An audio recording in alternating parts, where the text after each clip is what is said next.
À seulement 16 ans, Lina était déjà une légende dans son école. Belle, élégante, dotée d'une intelligence remarquable, elle brillait partout où elle passait. Toujours première de sa classe, elle se réveillait tôt chaque matin, enfilait son uniforme parfaitement repassé, attachait ses longs cheveux noirs en 2 chignons soignés, et entrait dans l'établissement sous les murmures et les regards admiratifs. Les élèves la surnommaient « la perle du campus », certains avec admiration, d'autres avec jalousie. Mais Lina n'y prêtait aucune attention, son seul but était de travailler dur et d'honorer la confiance de ses parents. Pourtant, sa beauté devenait une distraction, même pour ses professeurs. Monsieur Lambert, enseignant de mathématiques, perdait ses mots en l'appelant au tableau. Monsieur Karim, professeur de littérature, admirait son écriture comme une œuvre d'art. Lina ne remarquait rien, plongée dans ses études, jusqu'au jour où une camarade, Sophie, lui glissa des mots qui allaient tout changer. « Tu travailles trop, Lina. Avec ton visage, tu pourrais obtenir tout ce que tu veux sans te fatiguer. Tu n'as pas vu comment les professeurs te regardent ?» Lina, choquée, repoussa l'idée.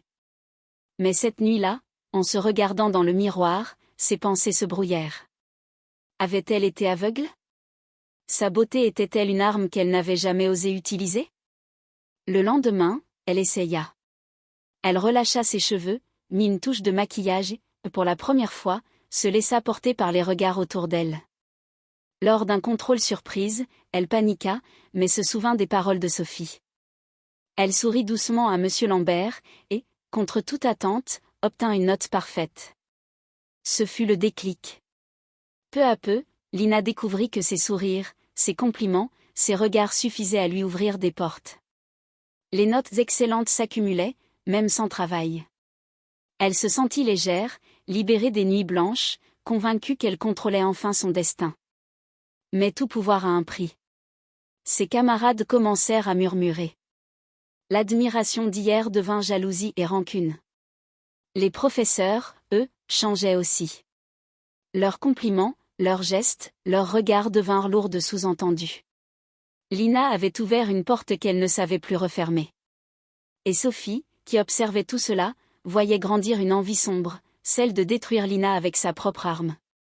Un matin, tout bascula. En entrant en classe, Lina sentit une tension glaciale. Sophie se leva et lança devant tout le monde, « Voilà notre chouchoute des professeurs, ou devrais-je dire, leur petite favorite de lit. » Un silence brutal s'abattit, puis des murmures enflèrent. Lina protesta, cria son innocence, mais personne ne la crut. La rumeur se propagea comme un feu incontrôlable, jusqu'aux oreilles de la directrice. Dans son bureau, Lina tenta de se défendre, avoua avoir utilisé ses charmes pour séduire l'attention, mais jura n'avoir jamais franchi de limite. Trop tard. Son image était brisée, les parents menaçaient de retirer leurs enfants, et la décision tomba comme une sentence. Lina fut expulsée de l'Académie royale. Son monde s'écroula. Elle, l'élève modèle, la fierté de ses parents, se retrouvait détruite par un jeu dangereux et par une trahison qu'elle n'avait pas vue venir. Brisée, humiliée, elle rejoignit une école publique beaucoup moins prestigieuse. Et pourtant, en franchissant ses portes pour son premier jour, elle se fit une promesse, ne plus jamais chercher la facilité, ne plus jamais laisser sa beauté parler à sa place. Elle allait prouver que son intelligence et sa détermination suffisaient à écrire son avenir. Ce n'était pas la fin de l'histoire, mais seulement le début d'une nouvelle bataille. Abonne-toi pour la deuxième partie de l'histoire qui regorge plein de tristesse, de mystère et de leçons.